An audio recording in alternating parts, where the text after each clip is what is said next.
This sode would not be possible without the support of our listeners, patrons, and sponsors. If you'd like to learn more about supporting the 3-Bit Gamer Show, check us out on Patreon at patreon.com/3BG. And a huge thanks goes out to our boss level patrons, Christopher and Patrick.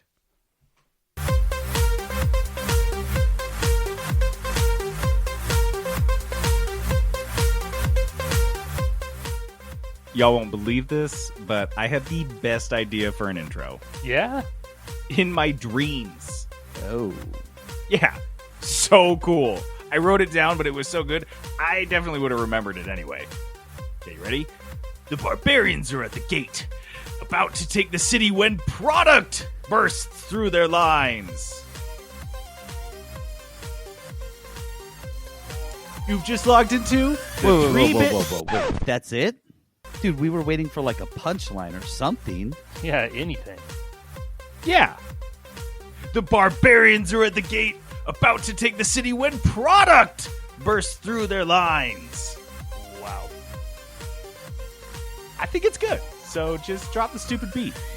Whatever.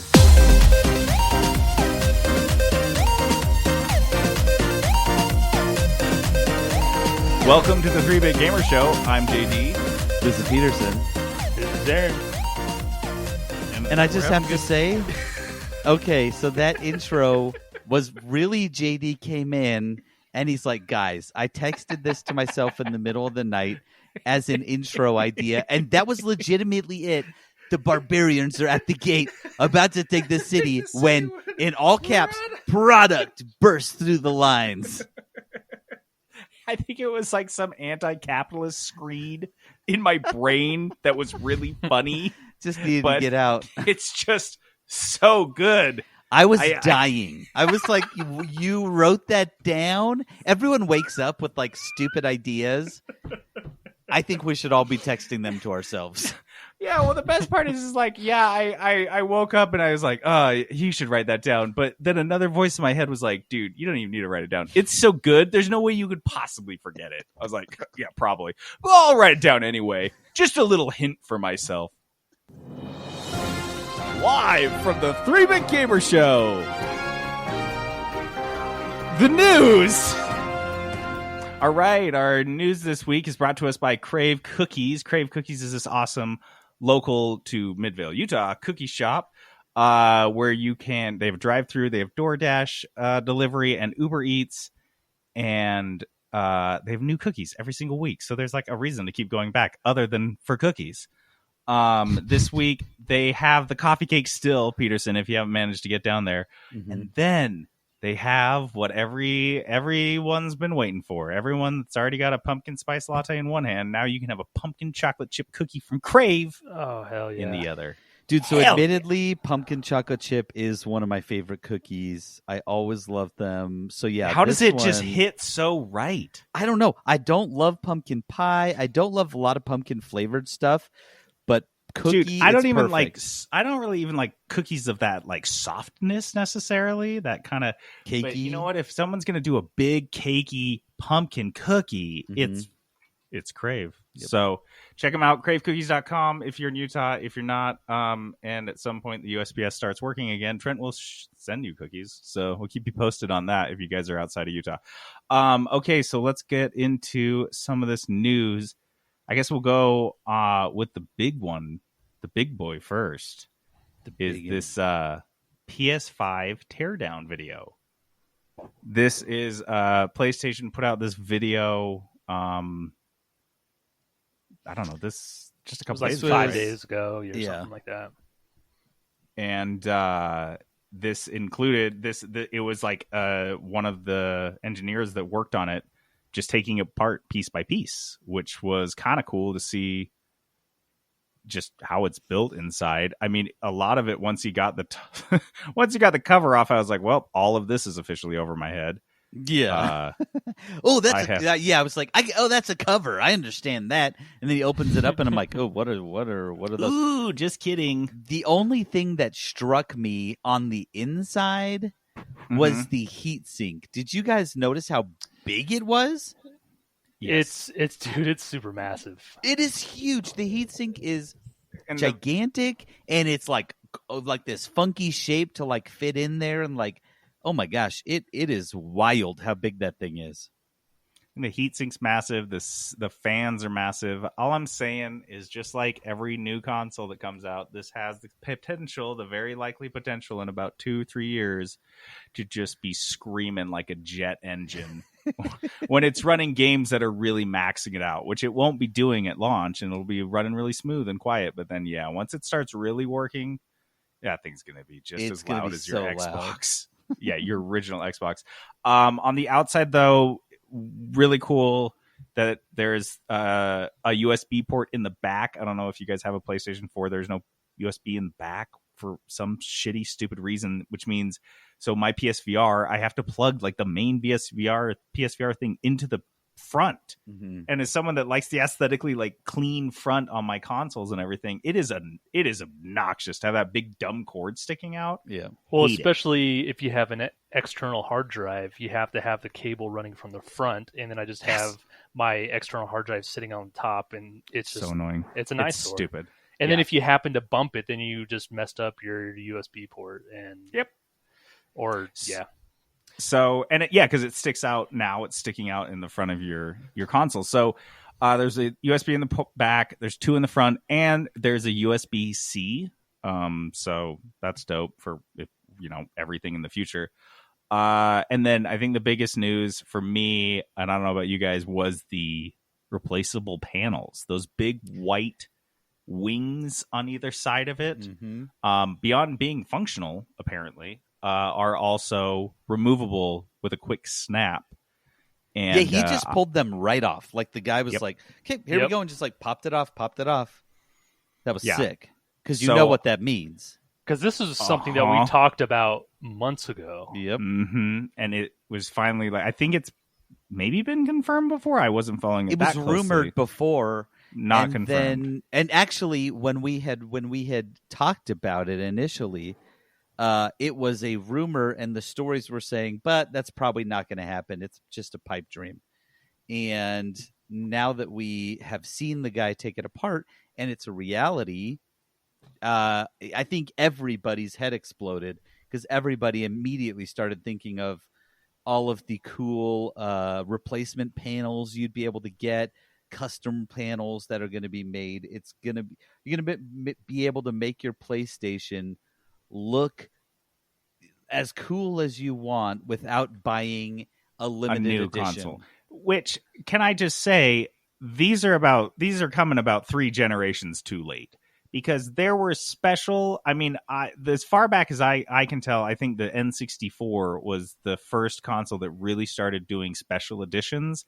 I know for sure that the Dreamcast had like 50 different special versions of their console, whether that's I'm talking about like an all black Dreamcast or an all red Dreamcast with a Code Veronica, Resident Evil Code Veronica logo on it, or like a special, Pikachu all yellow Game Boy for that special thing. So they have had these special consoles for decades, but they've never had it. So because that's only cool if I don't already have a Dreamcast. Are you kidding me? I'm not going to buy another second one. That's silly. Unless I'm a collector, like a hardcore Dreamcast fan, that's like not a possibility during the console's life cycle. So they're missing out on money. The gamers are missing out on enjoyment, and they really could have done this the last console generation. It was stupid not to, considering it's just dumb pieces of plastic, and that's going to make people want your product more once you see all these different game companies releasing panels for their specific game. That's going to come, a specific panel set is going to come, I guarantee you, with every single PS5 exclusive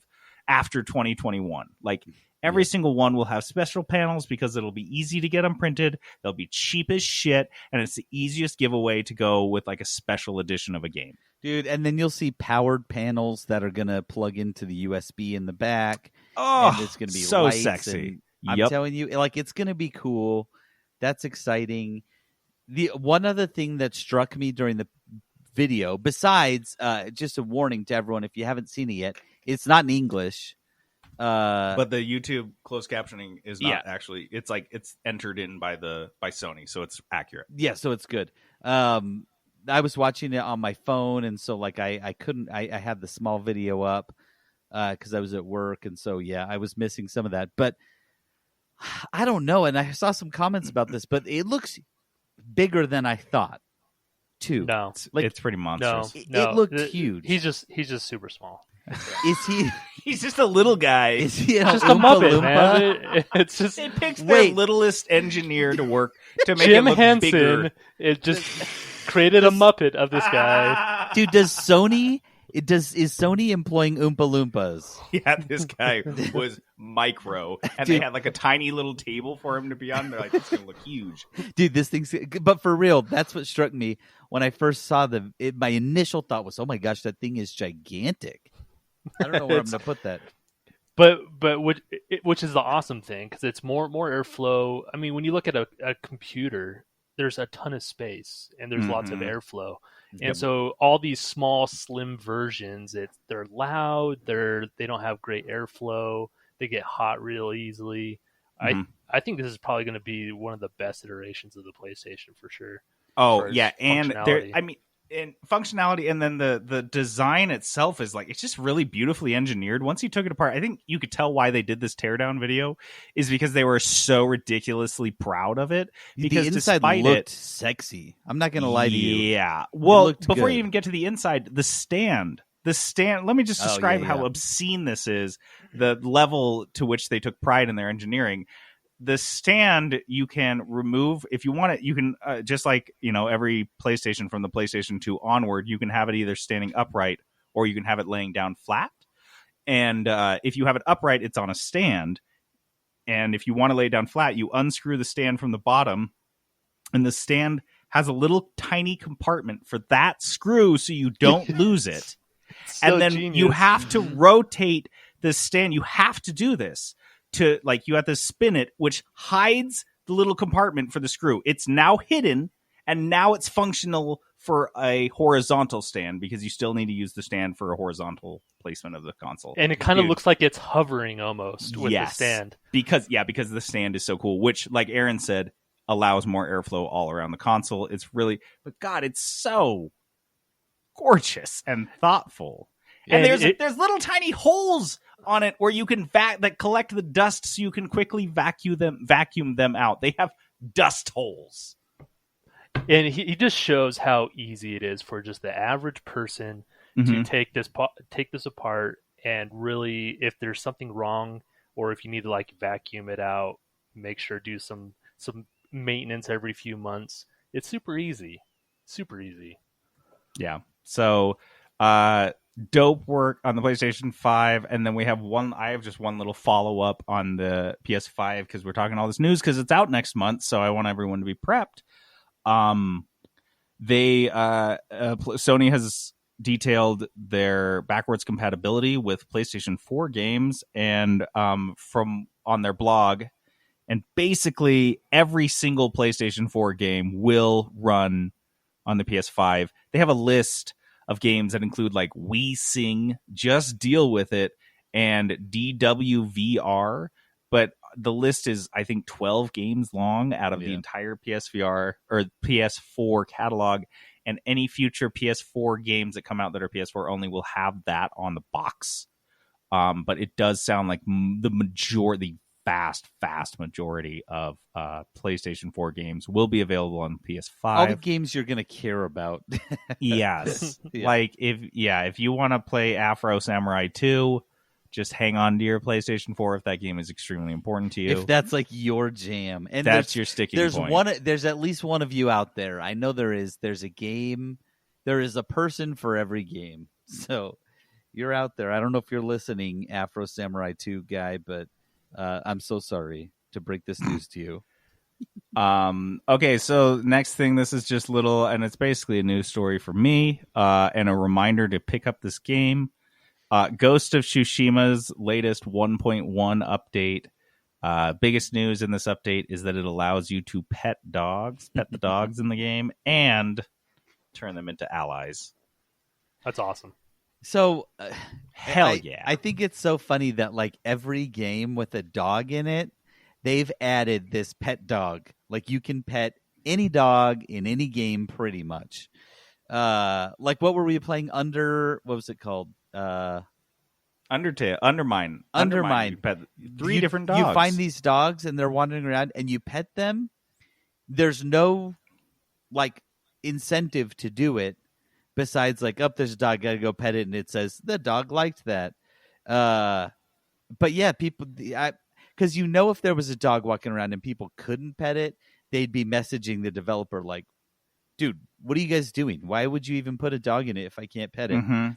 So I think it's really funny that that's a thing, and even funnier that this is a thing everyone likes. This is always a good thing. It's like, yay, I feel good because I can pet the dogs.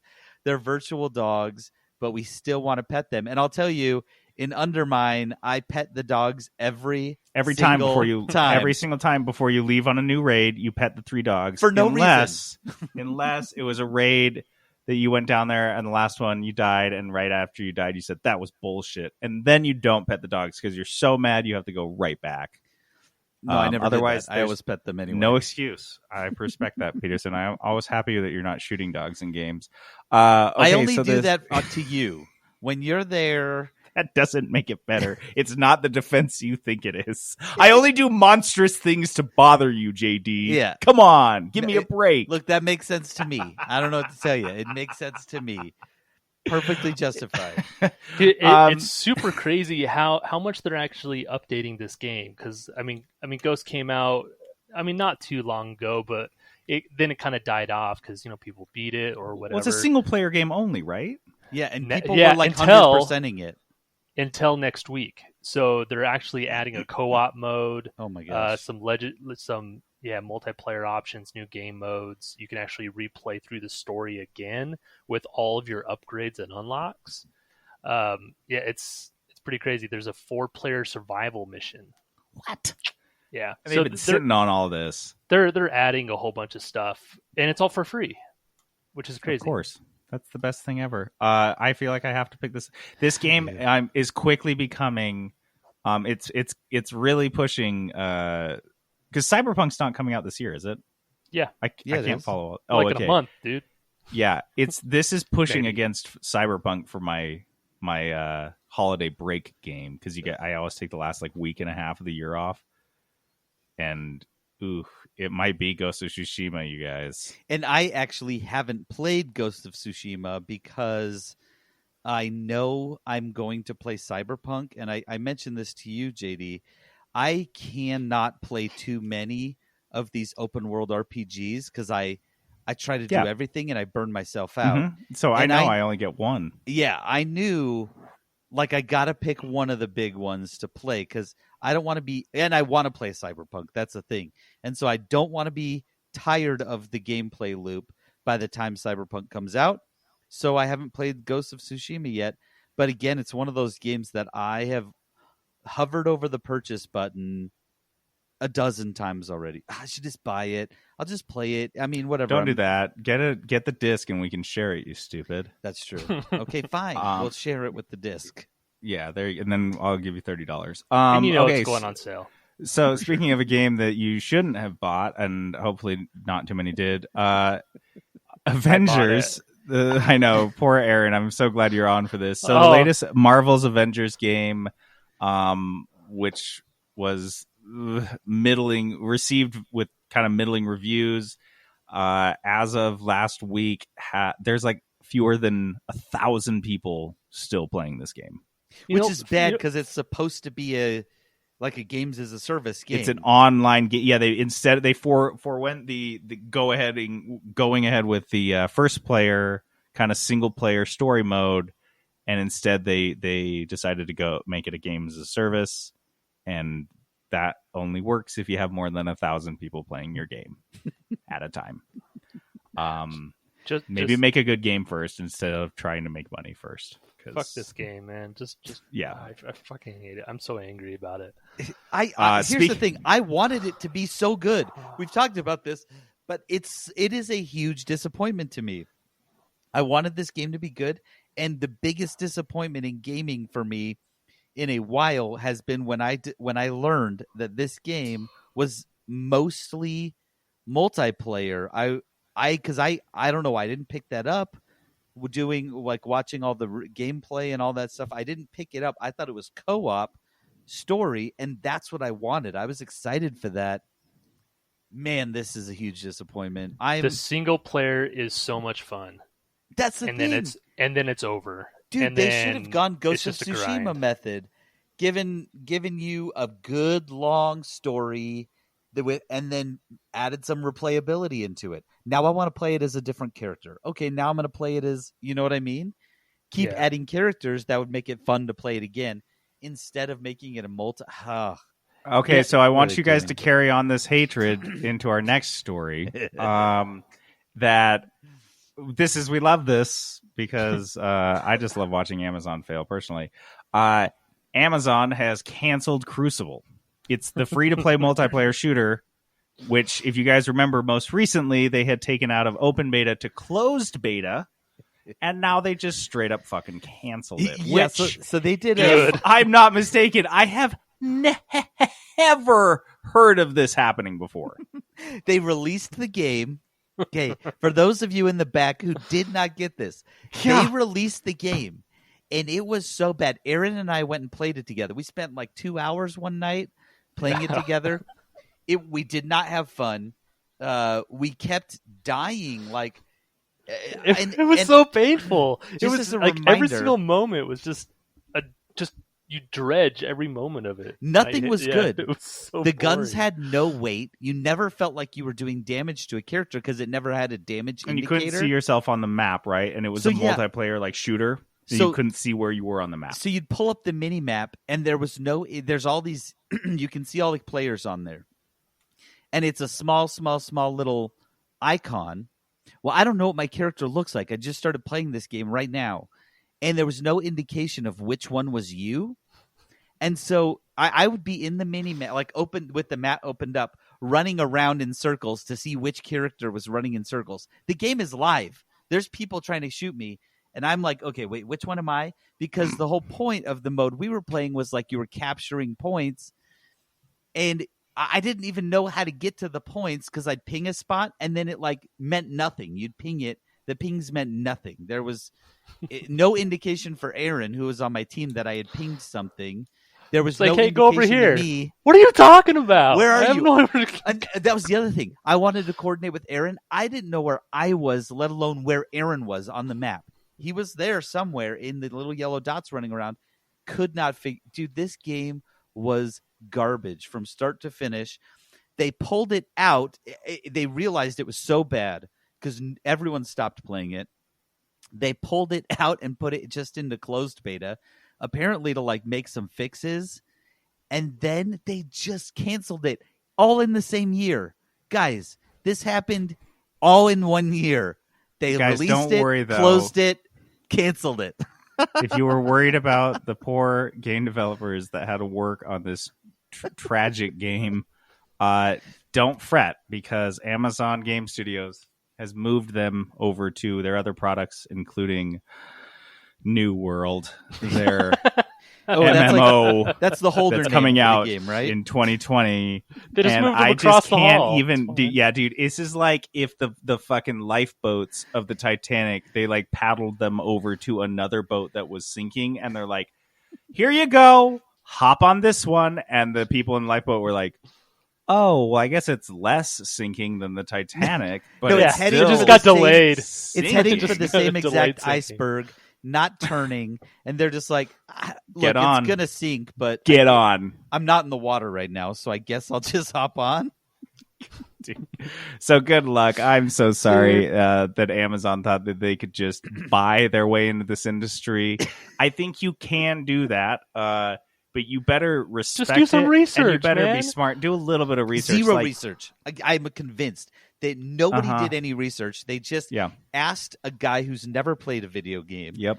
They asked him what they wanted, and he was like, "Oh yeah, no. Like, yeah, the mini map doesn't matter." Here, dude. Here's a great example. Whatever. I don't give a fuck. When I graduated with my MBA, I had one of the dudes in my graduating class. Well, we were, it was a rough time to graduate, and he had secured himself a job, like running Best Buy's video game, like programming, whatever that meant. He was like in charge of their buying and all that shit. And I'll never forget when he because I think he knew I played video games and he invited me to go out to lunch.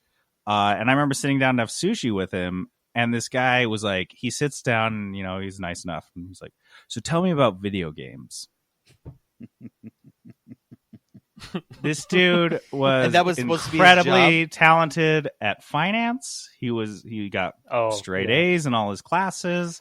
He was beloved by the professors and all the visiting business people. He was just like a clean-cut, straight-up MBA who, why would you play video games? They're for nerdy dorks. And so he's like, well, I'll go sit down with the nerdy dork over sushi, and he'll fill me in on how to do the like high-level job I just got hired to do. So these are the individuals that lunch. Amazon, Best Buy, Circuit City, this is who they hire. These are the types of people they're hiring. So this is no surprise to me because I went to school with these people. Peterson, why don't you close us out on a funny note? Okay, no, this one kills me. Let me open up this link. So I have recently started playing Baldur's Gate 3, which just came out. I'm not going to review it yet because I haven't played much of it at this time. But when I first got in, I noticed the character creation was awesome. Like, there was so much. You played... Oh, Aaron, you haven't played it yet, right? Nope. So the character creation is fantastic. So many options. And then I see this story come out. Larian, who's the studio who had... Larian Studios, who made the game, they put out a statement. Let's see. Let me find the statement. Okay, this is what they said. Before the fixes, let's share something you've created yourselves. This is... And then in parentheses, this is your own fault.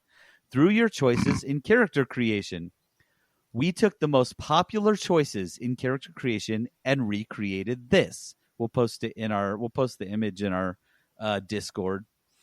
We thought our analytics system wasn't working. We checked. It is. Congratulations. Put on blast. Congratulations. You've basically made the default vault dweller. What the hell, guys? We gave you demon eyes, horns, and even tails. We are sorely disappointed. Go crazy. We worked hard on this. Dude. So they posted the picture. It is the most plain-looking white guy that you've ever seen. Just to be clear, so when you pick a character, you pick your like race, and they've got your default skin colors. And it's like all of the skin colors you can think of for like a human. But then you can check a little box that says all skin colors, and then you can pick pretty much any color. You could be green, red, blue. You could do anything, right? Because the other races, some of them have like colorful skin options. You can, same thing with eye color. Same thing. You can do this. I only want all pink. Of them. Pink only. I just want light pink. I just want light pink on pink. I will say, if I had been playing this game, because I build what are the most horrific nightmare characters ever, I think my character single-handedly would have dragged the average into nightmare territory. And they would have been like, this is the big difference between means and modes, people. It just kills me. It kills me that they ran this metric, and then they were so disappointed because you can tell they put in a lot of work to this. So disappointed that they actually put out a statement telling the players how disappointed they are at making the a white brunette, clean-cut, clean-shaven guy. You basic. That's what they should have just summed up the whole blog post with. You basic. This guy's name is Chris, and he is absolutely forgettable. I'm telling you right now. Chris Jones. Okay, let's move on. Kudos, I'm yours. All right, Kudos is our positivity segment. We like to give shout outs to something we're in love with. I'll go quick. I hope Peterson's isn't too long too. I have kudos for a movie I just watched on Netflix called Honeyland. All one word, Honeyland. I literally only clicked on it because I'm a beekeeper, so that was enough for me to click on it.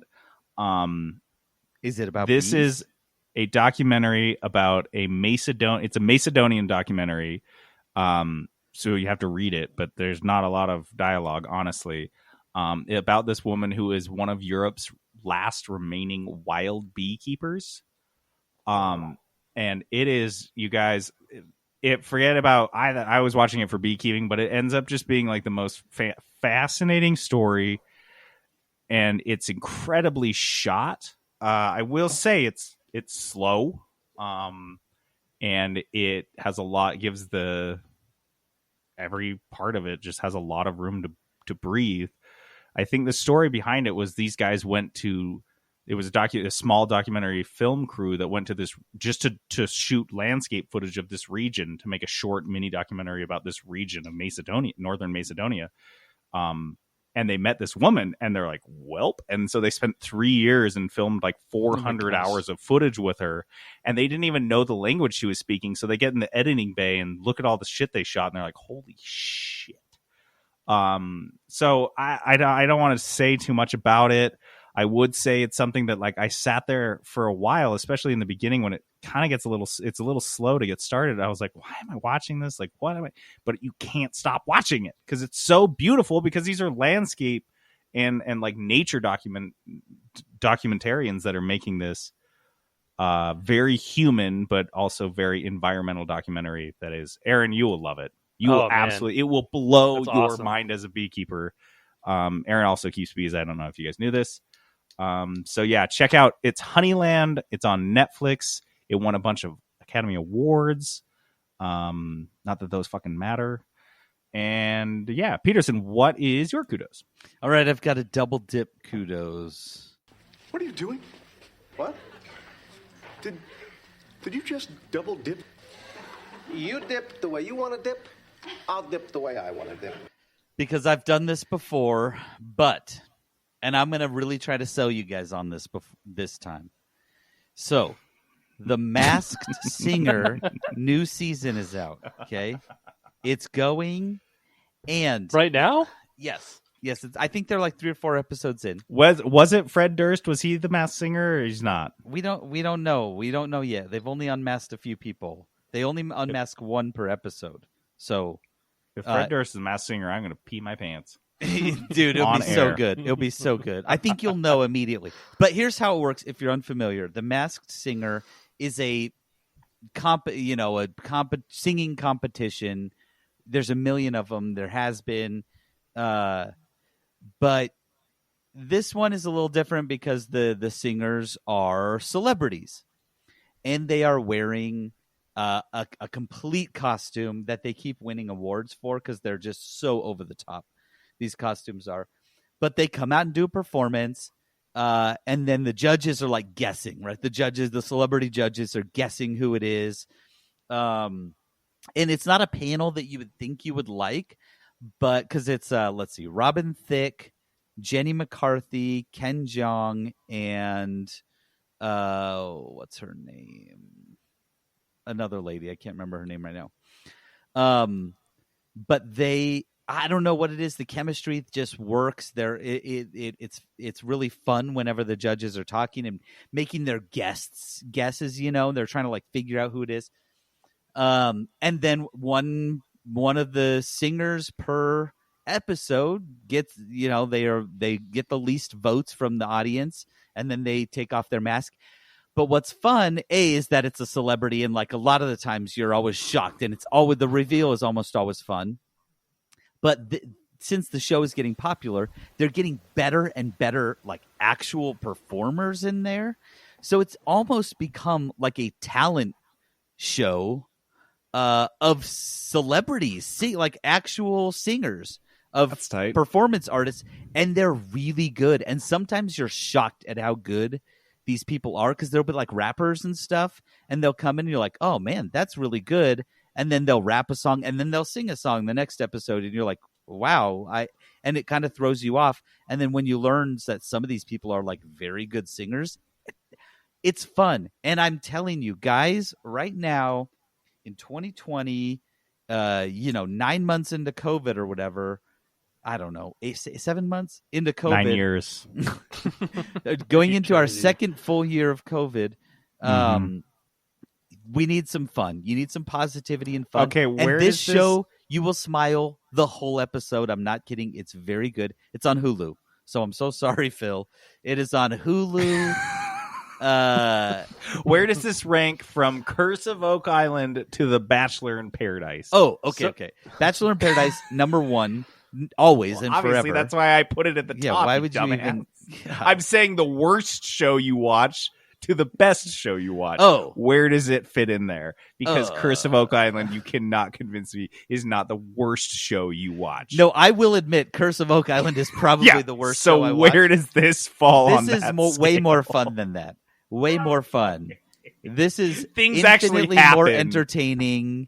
Something Just actually under Bachelor. happens each I episode. hate that you gave that show kudos on this podcast. Twice. Hate And it. I'll give it again. I not Masked enjoy it. Singer. I'm talking about Curse of Oak Island. I wish I could know. take that back. No, I've done it twice already.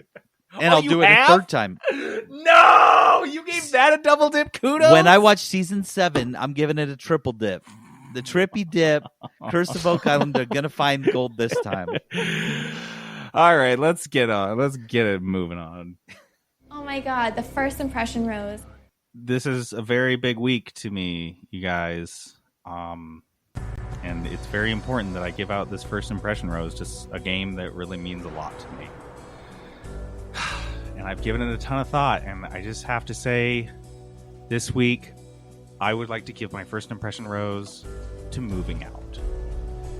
Moving Out is this awesome game that anybody who has played Undercooked will be extremely familiar with, because it feels like basically the same game with a different skin.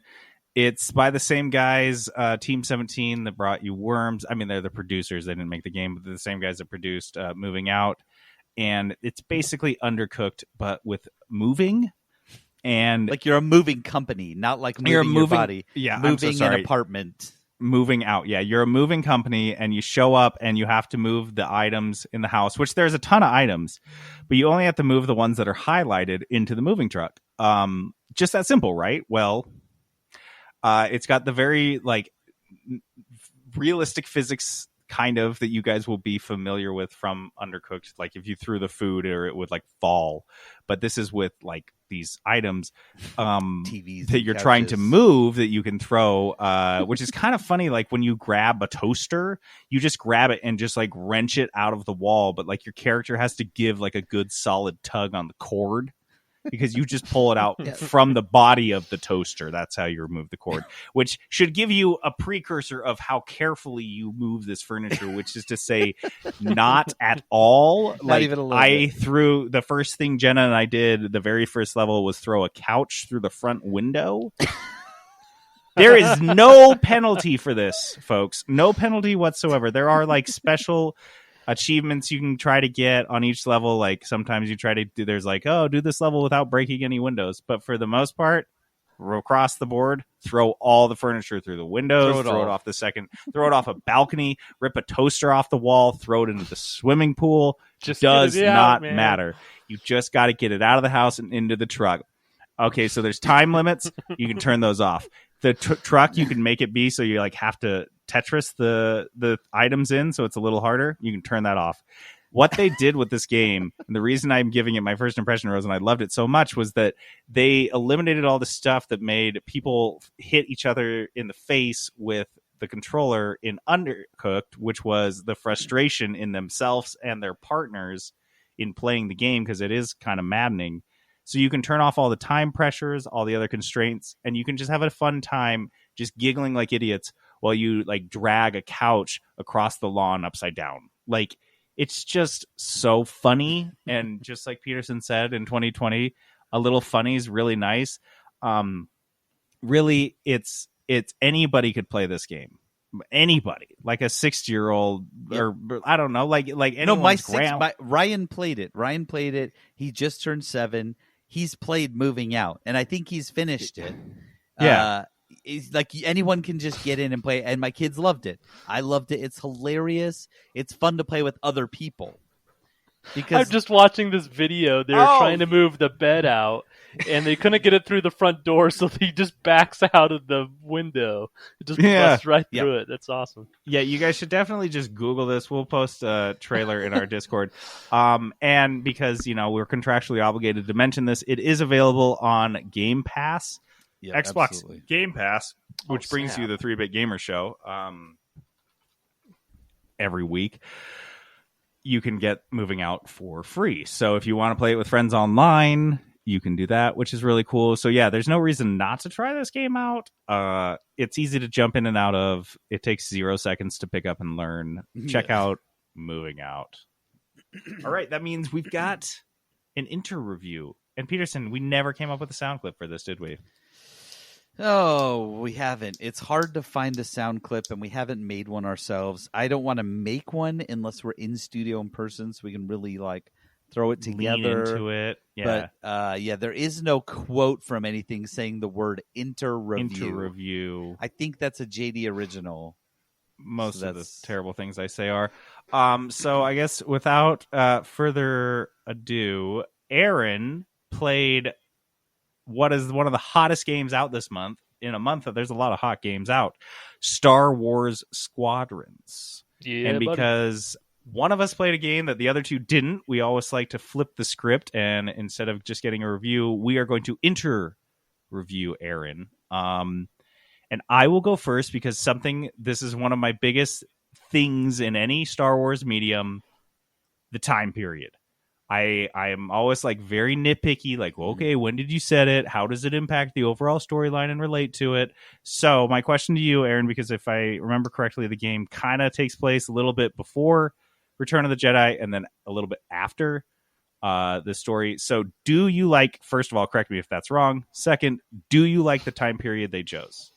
Okay, so first of all, there are two different time periods. You start off after the destruction of Alderaan, so after the episode 4, and then after the two introduction missions, then it fast forwards to after the Battle of Endor. So it's actually the New Republic at this point in time, and basically the Empire still, they're just kind of fighting off what they have left.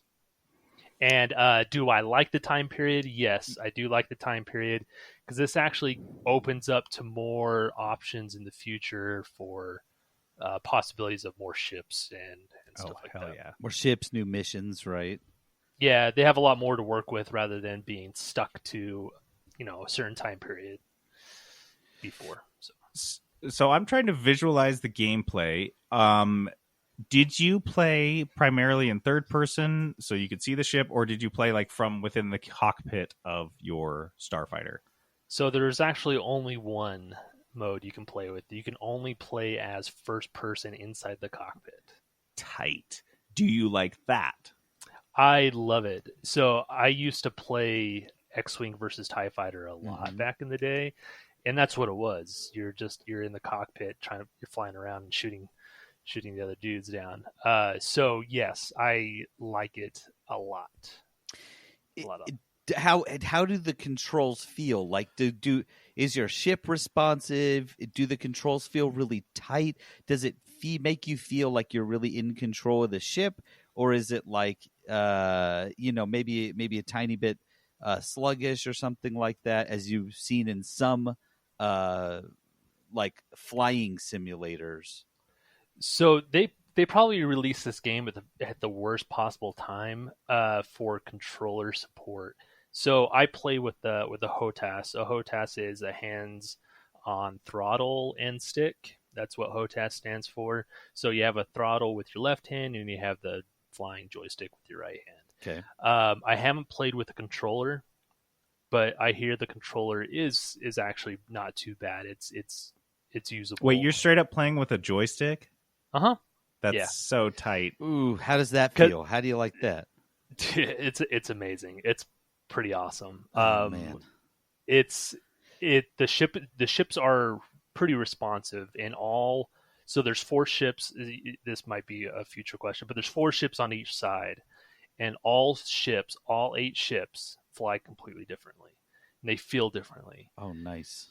So you really have to learn the capabilities of your ship, and so you're not overcorrecting, because a lot of the times I'll overcorrect, and so you really have to kind of get that dialed in. Like they play different, not just feel different. Like they feel and play differently. Feel and play differently. They all have man. their strengths and weaknesses, different loadouts, different missiles, and some they do share some similarities as far as missile loadouts and stuff. But while I said this is like the worst possible time for this game to be released, is because you cannot find a joystick right now at all. So because the flight simulator, Microsoft Flight Simulator, came out not too long ago, and that's free on Game Pass too, by the way, I think. Yes, it is, and there's all controllers are sold out right now, all flight sticks. Like you cannot find one at all, not even the most obscure flight stick, or even like a renewed one. They're all selling for like $300-$400 above what they should be. Oh my gosh! So good luck trying to find a flight stick right now. But did you already it's have the one? best way to play. No, I kept looking and looking and looking. I found one renewed, Amazon renewed. So for a reasonable price, not insane, not cheap, but a reasonable price. Dude, that's crazy. So the last game I played with a joystick was Descent or F-22 Raptor. I don't know, but it was the late 90s. Like a long time ago for me. Yeah, too. that is dope. You're still rocking the joystick. I just can't get over how cool that is. Yep. The experience alone is just amazing. Yeah. Dang it, I want to play now. Now I'm curious about the weapons. So you've got, are there different weapons for different ships? Do you like the variety? Did you just get locked in on one that you preferred? Were some better? Tell me about like the weaponry and the all that. Yes. So when you're playing through the main story mission, they let you try out all the different ships. You do mainly only fly the X-Wing and the TIE Fighter, but they do introduce the bombers, the Y-Wing and the TIE Bomber. So I primarily run the A-Wing because I like the quickness of the A-Wing, because it's the fastest of the New Republic ships. And so each ship gives you a main primary weapon. They give you 2 secondary weapons, which could be like bombing or missiles or torpedoes. And then you have your chaffs. So if somebody tries to lock onto you with a missile, you can throw your chaffs and disrupt them. There's 4 different types of chaffs that you can use or countermeasures. And then you can select different shields. You can select different thrusters. So all those different combinations, you can have a completely different loadout than anybody else on your team. So that's super tight. I do really like that they give you enough, but not too much to be overwhelming. So it's because they have to obviously keep it balanced. They can't have something super overpowered or a combination that they haven't really tested to the whatever degree. So I think, yes, they give you the best amount of options and availability for all the weapons. Did I answer all your questions, or was there another question? No, there? dude, that was awesome. That's exactly what I was curious. I was wondering like the loadouts and if like it was worthwhile, or you just hop in any ship and you've got the same guns every time, which I think would be kind of boring. But the loadouts, that sounds so cool.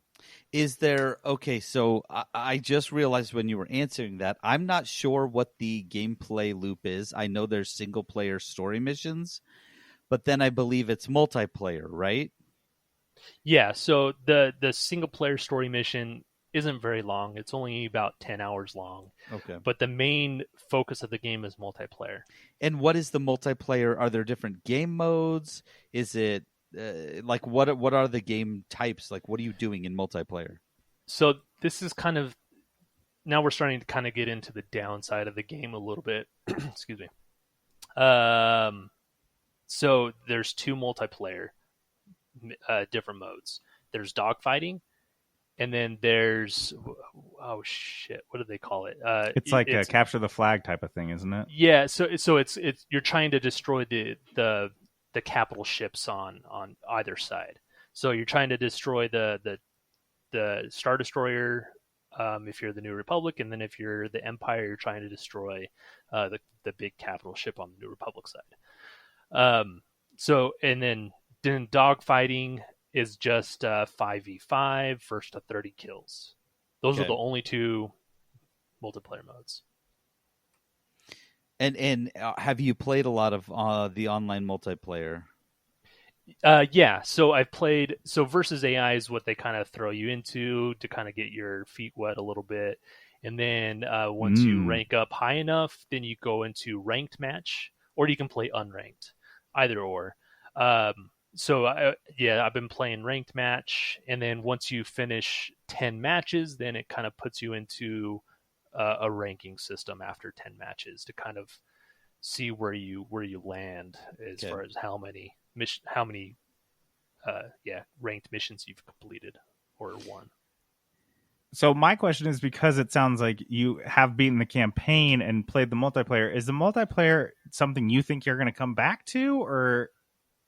I really hope so. Yes, I mean that's all I play now is multiplayer. There's no reason to play the single player missions ever again, even though you can play them on higher difficulty. Like they do have some cool missions that are kind of fun, but it's just not important. The multiplayer stuff, they really need to add more maps. I think there's only probably 5 maps, I want to say, for multiplayer, or maybe a little more, maybe a little less.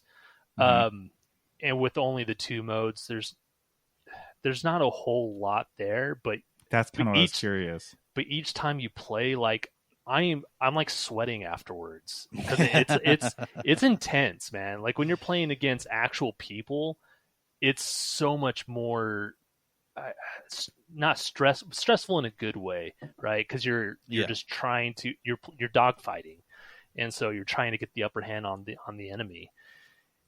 So they just need to add more of everything.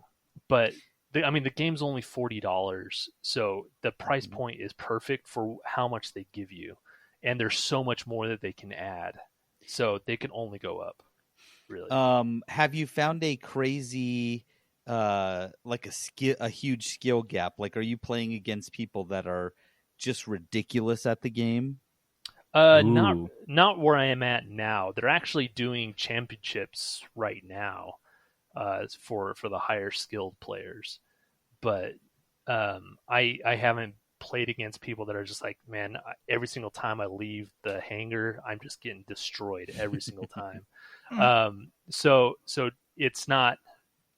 I haven't come across that yet. Is that because of? Be honest. Is that because of you, or is that because the matchmaking is pretty good?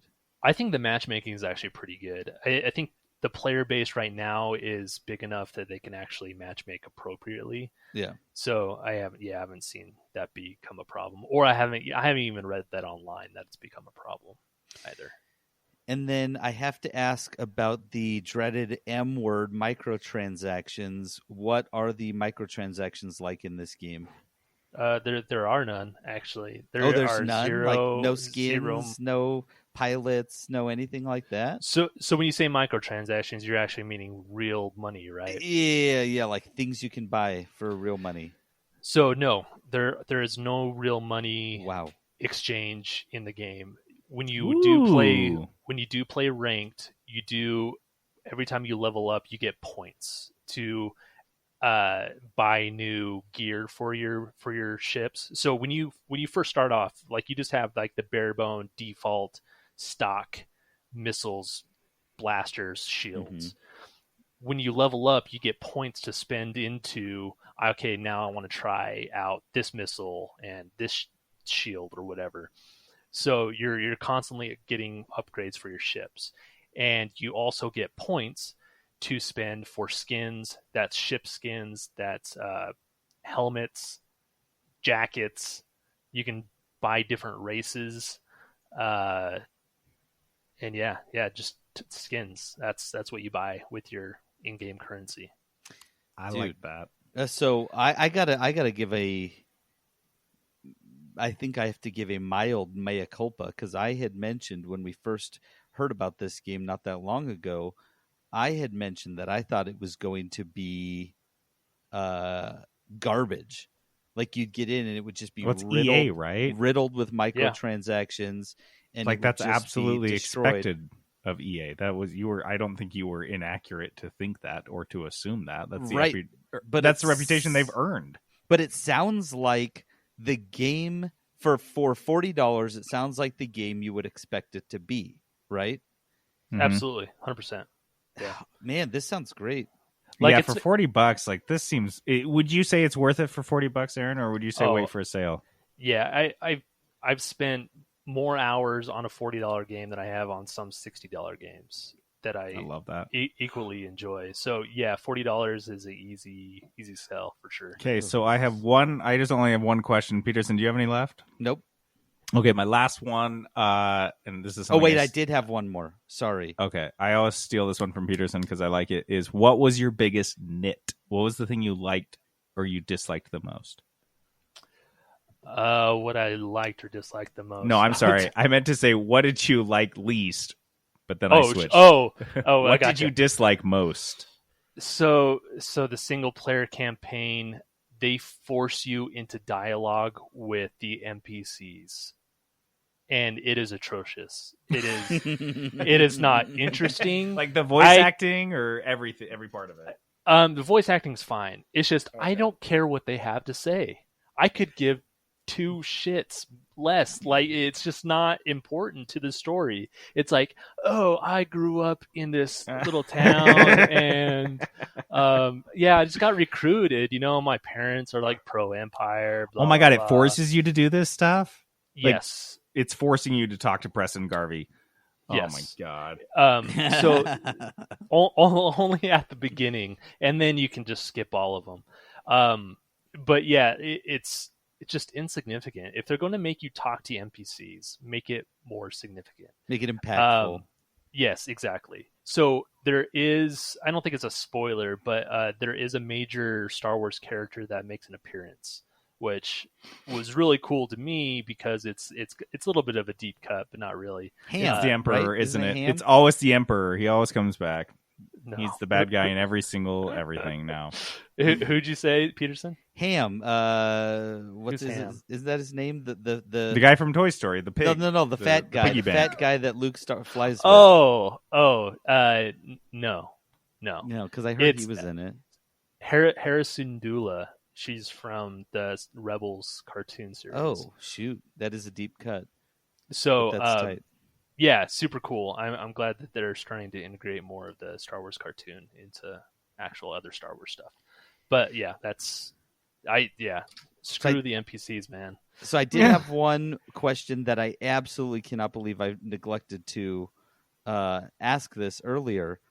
VR, because I know this game has a VR mode where you are sitting in the cockpit of the starship playing it in VR like you would be flying around. So have you played it in VR? And if so, what did you think?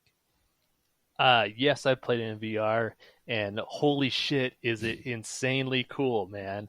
I'm glad you brought it up because I wasn't sure. I was going to bring it up if you didn't, but man, it is so cool. Like, so depending on which ship you have, you get more access to, like, there's more windows.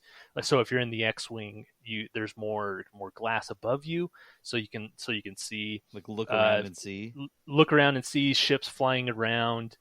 So I was playing on the Oculus Rift S, and from what I understand, the Oculus Quest 2 is probably going to be the best choice. Is to play this game a little higher resolution and faster refresh rate, so it might be a little smoother.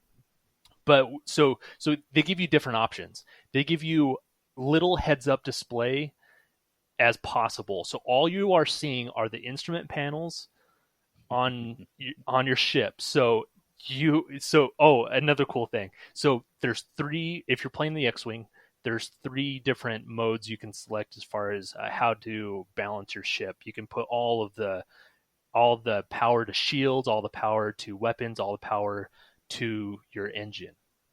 And you're constantly monitoring this and moving it back and forth, because if you do all weapons, then your weapons charge faster. If you're doing all the shields, you're obviously more shield. And then for your engines, you'll power up a boost to make you go faster. So you're constantly switching back and forth, and you see this on the instrument panel right in front of you. And so it just lights up, and then you have little radar on your instrument panel. And if you get more points in the game, you can actually have like little bobbleheads that you can place on your dashboard. Oh my gosh. So you can really make your cockpit your own. You're selling this game to Peterson so hard. This is the hardest hard sell I've ever heard him get. This is what you want. You want to feel like you are in the Star Wars universe and you are a fighter pilot flying around doing space battles. And dude, like being able to see the instrument panels, and I know the resolution's not like crazy good, but just the fact that we have that ability right now, dude.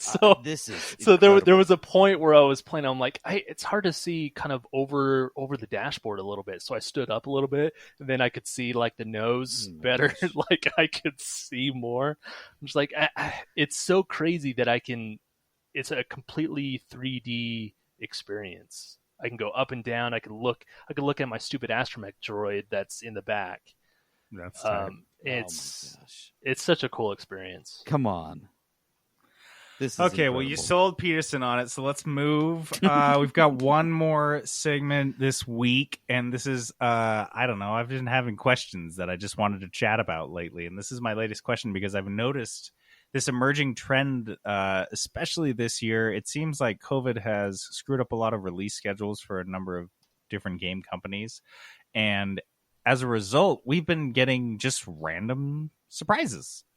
Games that we thought were coming out have been delayed, but also games we had never even heard of just getting dropped out of nowhere on us. If you guys remember, Star Wars Squadrons was announced on June 15th of this year, which I realize feels like 6 years ago, but it was only 4 months ago. So they announced a game of the size and scope of Star Wars Squadrons 4 months before they released it, which is, you guys know, like, I mean, they talked about Anthem for 5 years and then just delivered a sack full of dog shit to us.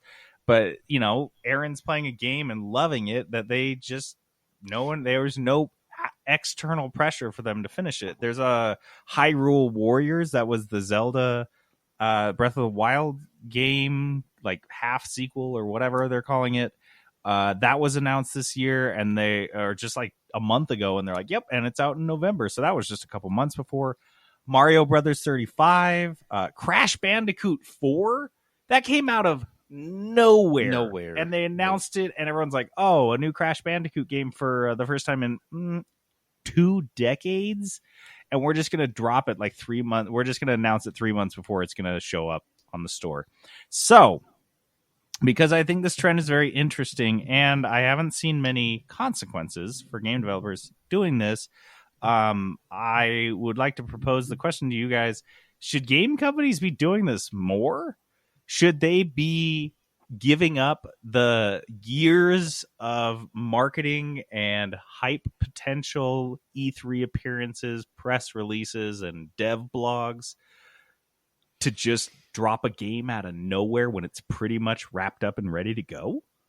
So I have thoughts about this.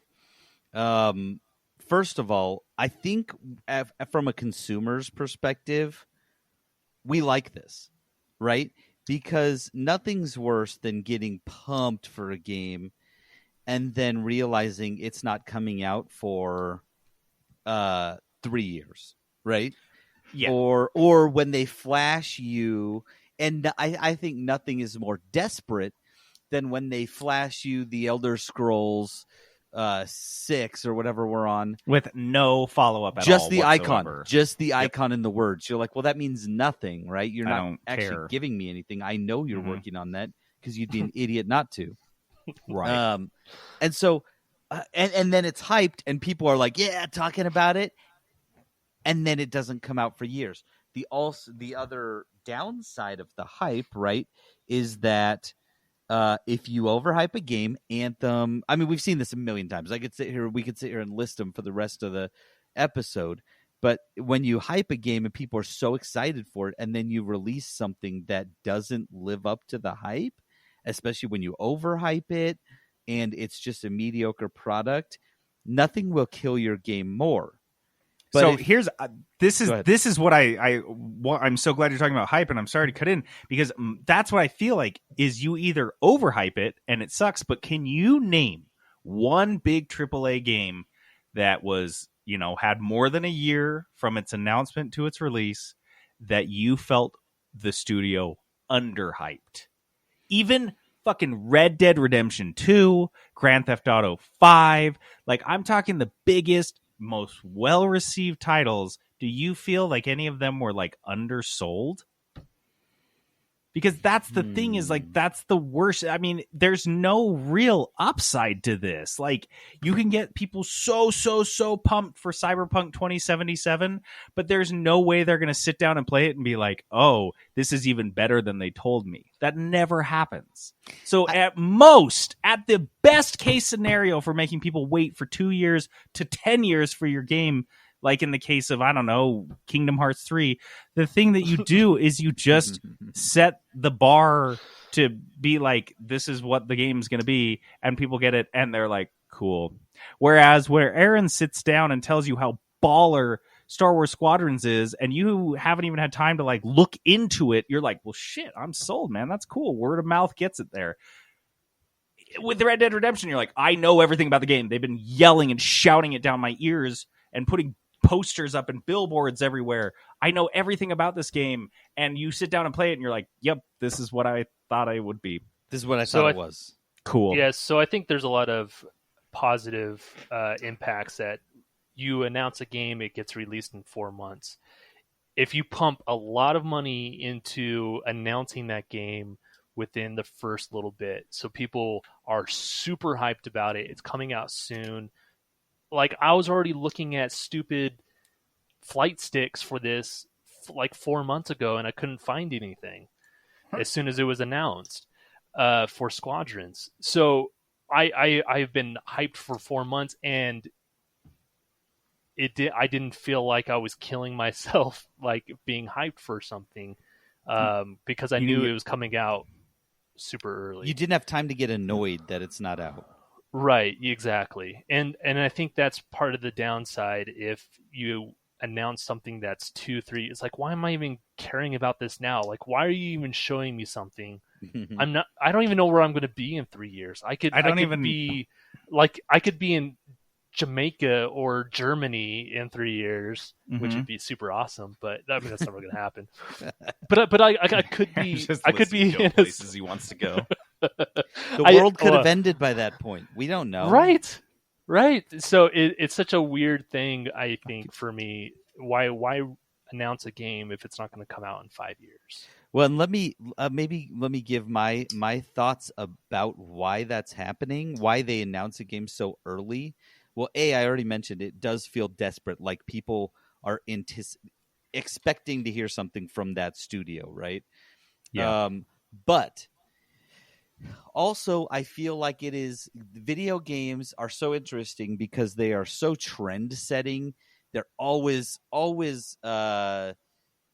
just the technology's getting better and things are improving at a crazy alarming rate, right? Mm-hmm. You can't keep up with it. But their marketing strategies feel like marketing strategies in from the 90s. Back in the day. Because back in the 90s, you didn't have the internet all over the place. And if there's a good game, you'll hear about it. If you're a gamer, you'll hear about it. How much freaking marketing how many dollars did they have to spend on Untitled Goose Game? How many dollars do they have to spend on Among Us marketing that game? If your game stands up and speaks for itself, you don't need marketing because word of mouth and the internet is so much cheaper. And it will happen. If your game is good, like if you release a game that is good, people are going to hear about it. People are going to see it on Twitch. They're going to read reviews about it, and then they're going to put their money into it because that's all we want now. All we want is just a product that we are going to legitimately enjoy. I think the hype is too much now. And it's also it's kind of become a joke. It's disingenuous. Yeah, because you can every hype game can you be want. the best game ever. And I don't want ET from NES. Like, stop spending a ton of money. That's what that is the most perfect analogy to Anthem.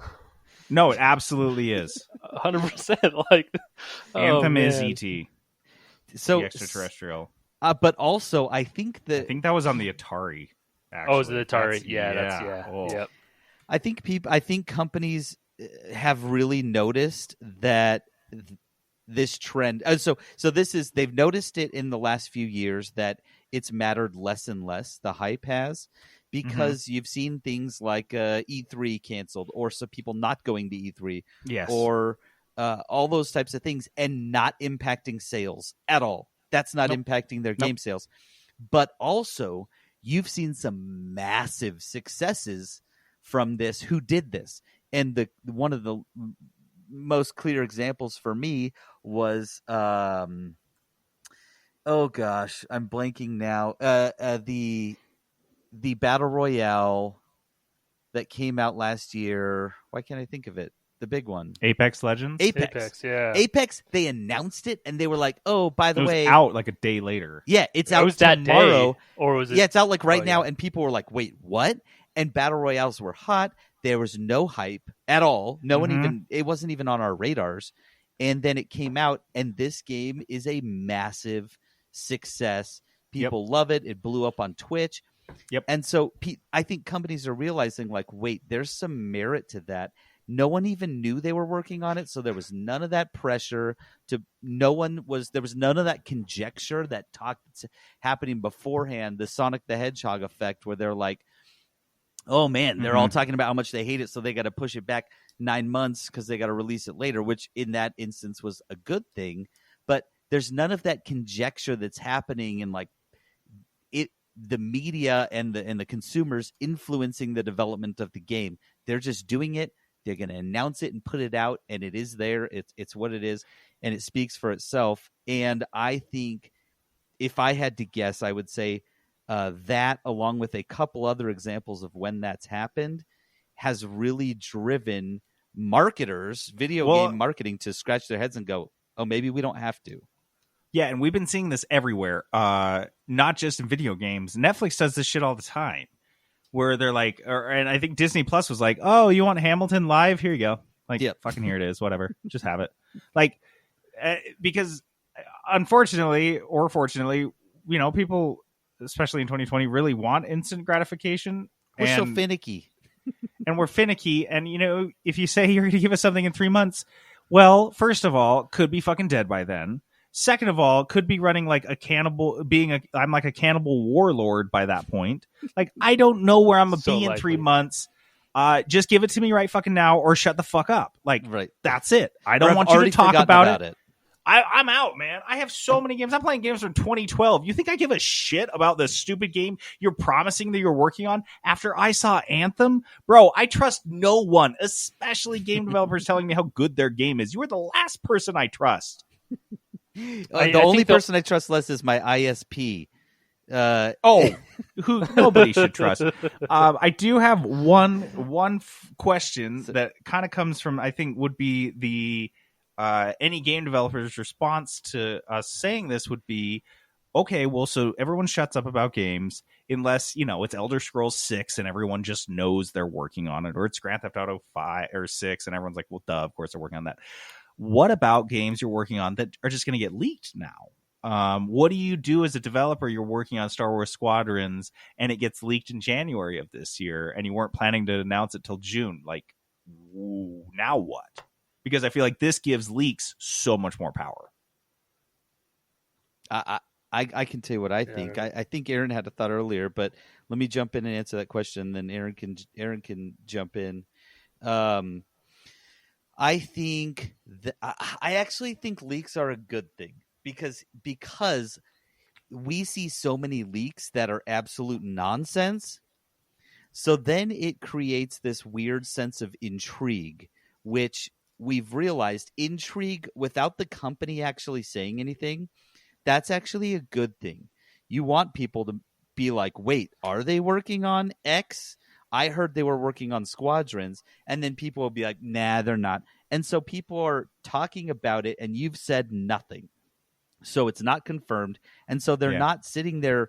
They're not sitting there judging the trailer that you put out of your game. Mm-hmm. They're not. They're just saying like, "Oh my gosh, oh that Free would marketing. be so sick," and you've said nothing.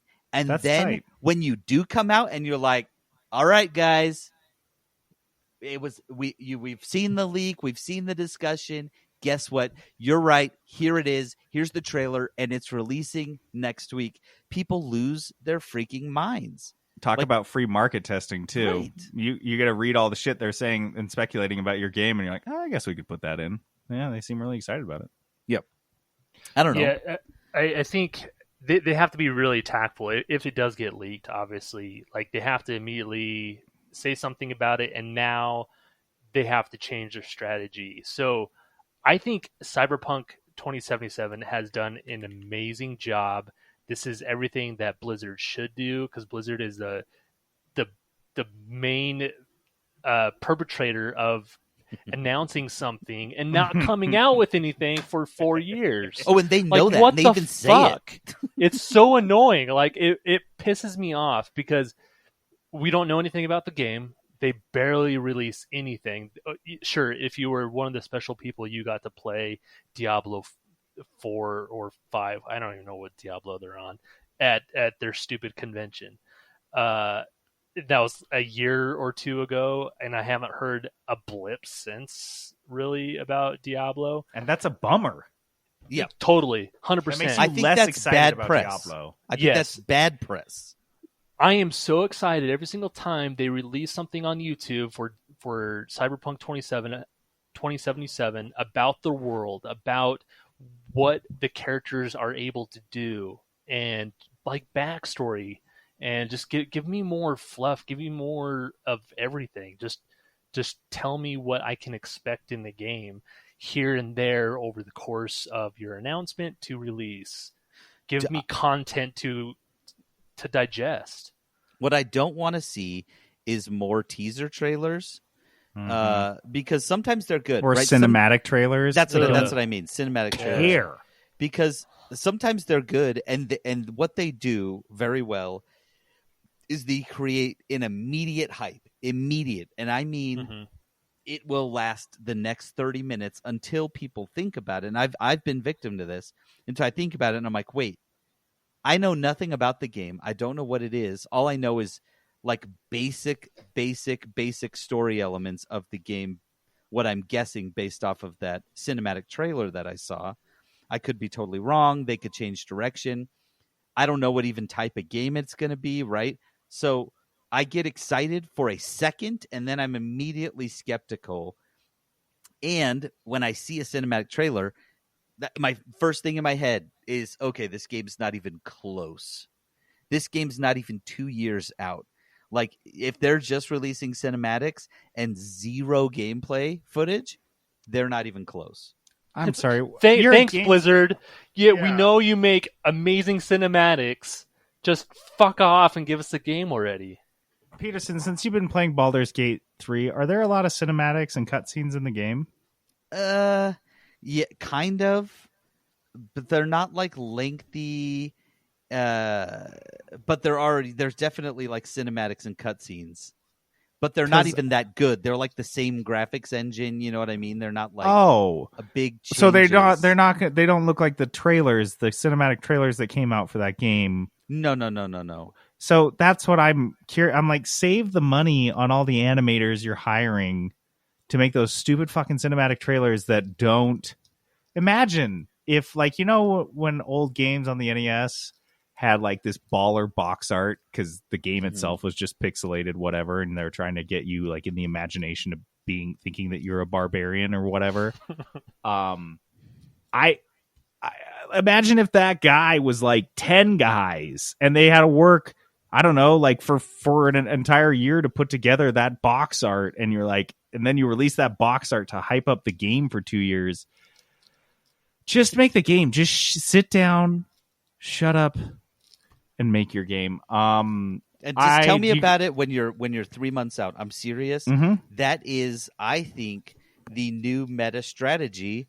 Don't even officially talk about your game until you are 3 months away, because at that point you're pretty sure it's releasing, right? And at that point, you announcing a game that's just about to come out is itself a news story. So you get free press because everyone's like, wow, they're just dropping this. Every time you see Netflix, they just dropped this on us without it.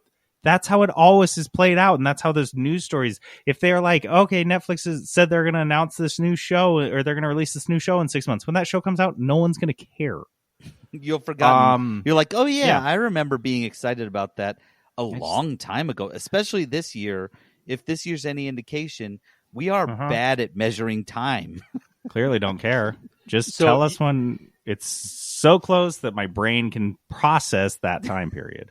Announce it, put up pre-orders immediately, and then have some pre-order bonus content for whatever. It could be something stupid, new skins, or something that you can get for pre-order, because that'll immediately take people's money, and they don't have to wait very long to redeem that money, basically. Yeah, dude, don't give us a pre-order a year out. That's wild. Now that you're talking about pre-orders, I'm thinking like, screw pre-orders. Don't even give them time to do that. I'm thinking you just sit. Your game is ready to go at any moment, and you see a window in which there's like 2 weeks that no other big games are coming out. It's yours. You take it now. Take it. And you just say, the game is out tomorrow. It doesn't give another publisher time to react. Yes, and it's just on the fucking marketplace, and everyone's I'm reasonable. You can say a week or two to give everyone enough time to like prepare and plan about it. To hear about it, to watch all the trailers and stuff. You can give them that time. But I'll tell you, if you announce it and then put it on the store the next day, everyone will be talking about it. They will not shut up about it. That would be the most exciting possible way to release Half-Life 3 for the consumers. How closely would you be? How often? I'd read the news every day, every single day. You'd be logging what into came out Steam, today, EGS on a daily basis and being like, "What's it? What is it? What did they drop on us today, dude?" Without any warning. That would be absolutely thrilling. If it's a AAA title, I definitely can see big publishers be super hesitant. They would hate that. Scared. They would not be able to sleep for an entire week. Oh yeah, no. It's like, is anybody gonna buy it? Oh shit, we're gonna have to close doors. Well, that's the thing. They're so marketing focused. We got to put in all the marketing, and I think I disagree. I think you spend the time making one very good trailer, and then maybe a lengthy gameplay trailer, and the game releases next week. Give people enough time. That's all. They're easy to sell to. They're easy to sell to. We're online all the time. It's like selling cigarettes to teenagers. They're cool, and everyone wants to do it. And are you kidding me? It sells itself. It's addictive. You look cool doing it. I don't know, man. All your friends are doing it.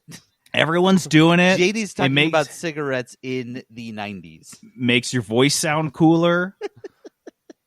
I don't know if that's necessarily the case. The thing is like movie studios, you look at movie production costs and it's half marketing. It's like, oh yeah, it cost $1 billion to make the Avengers. And you're like, wow, really? They're like, well, half a bill went to just marketing.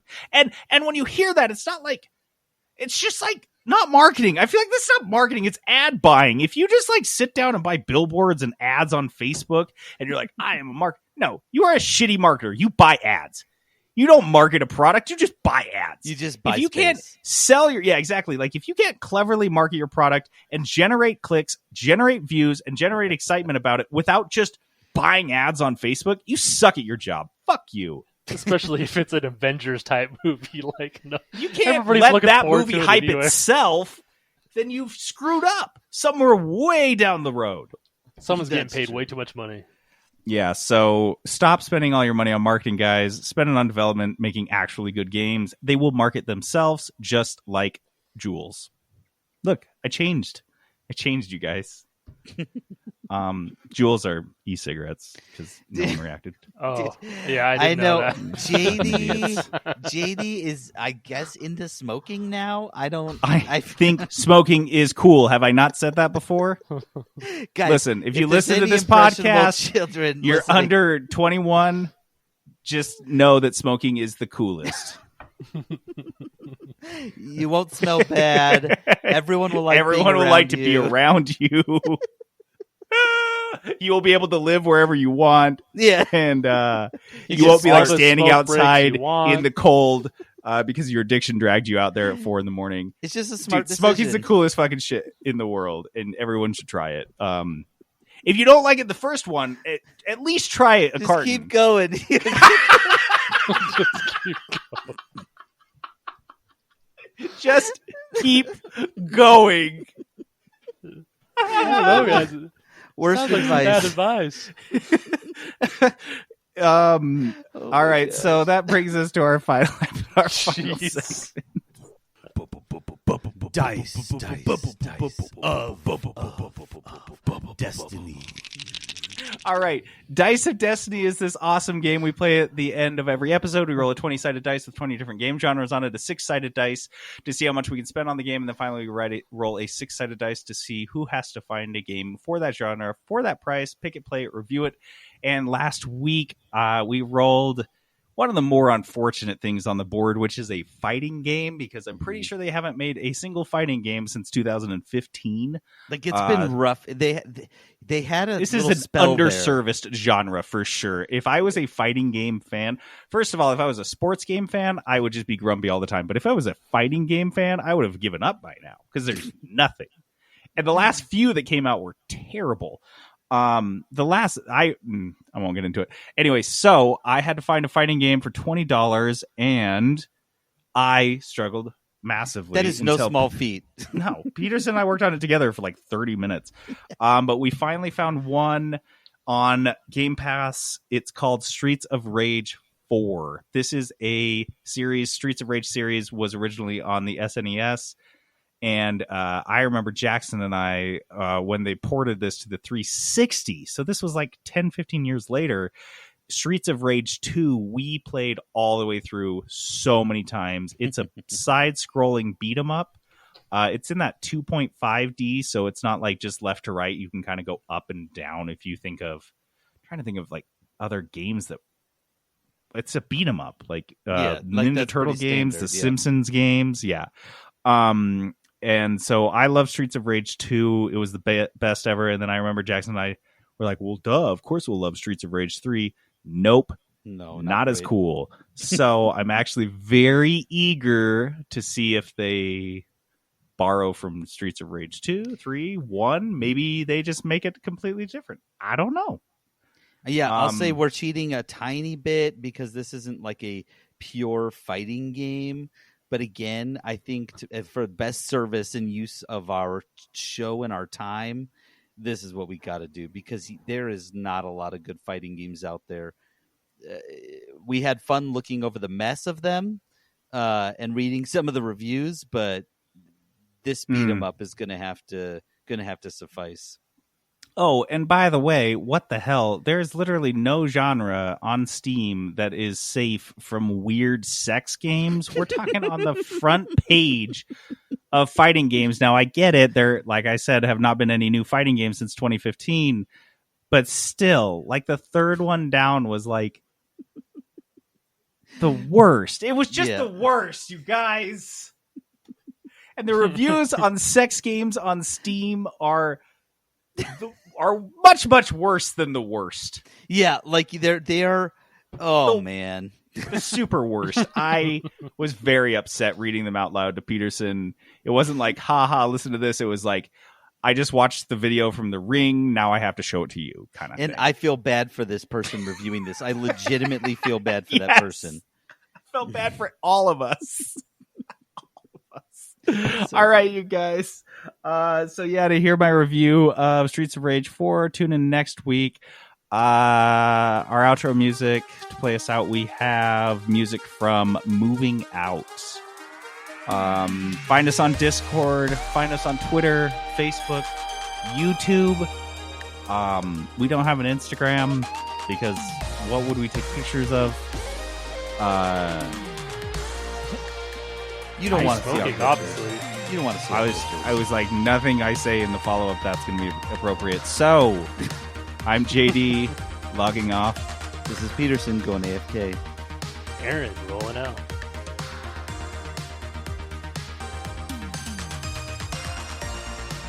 Hey guys, Peterson here. You might think that smoking makes you look radical, but I'm here to tell you that you won't look radical. You'll look like a total doofus. If your friends try to peer pressure you into smoking, just tell them to take a chill pill, man. I don't want to smell all grody and have my teeth look all gnarly. That's no way to score a bodacious babe. Instead, try the new Hubba Bubba Extreme Blasters gum and blast those nicotine nerds away. Brought to you by Mothers Against Nicotine Nerds. Hubba Bubba Gum.